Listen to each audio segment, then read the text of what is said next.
+2 result പോലും വരാത്ത ഈ സമയത്ത് നമ്മുടെ കുട്ടികൾ തമിഴ്നാട്ടിലോ കർണാടകത്തിലോ പോയി BSc നഴ്സിംഗോ അല്ലെങ്കിൽ മറ്റു പാരാമെഡിക്കൽ കോഴ്സിനോ അഡ്മിഷൻ എടുക്കേണ്ട ആവശ്യമുണ്ടോ? നമുക്ക് പ്രധാനമായും 4 കാരണങ്ങളാണ് ഇതിന് നമുക്ക് പറയാൻ പറ്റുന്നത്.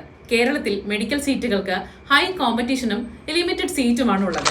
ഇനി കേരളത്തിലെ അഡ്മിഷൻ പ്രൊസീജിയർ എല്ലാം കഴിഞ്ഞ് ഇവിടെ സീറ്റ് കിട്ടിയില്ലെങ്കിൽ മാത്രം നമുക്ക് അവിടെ പോയി സീറ്റ് എടുക്കാമെന്ന് വെച്ചാലോ?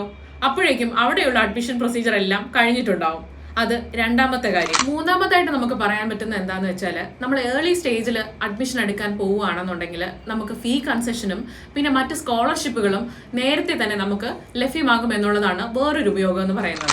ഇൻഡെക്സ് മാർക്ക് കുറവ് കിട്ടാൻ സാധ്യതയുള്ള കുട്ടികൾ +2 റിസൾട്ട് വരുന്നത് വരെയൊന്നും വെയിറ്റ് ചെയ്യേണ്ട ആവശ്യമില്ല.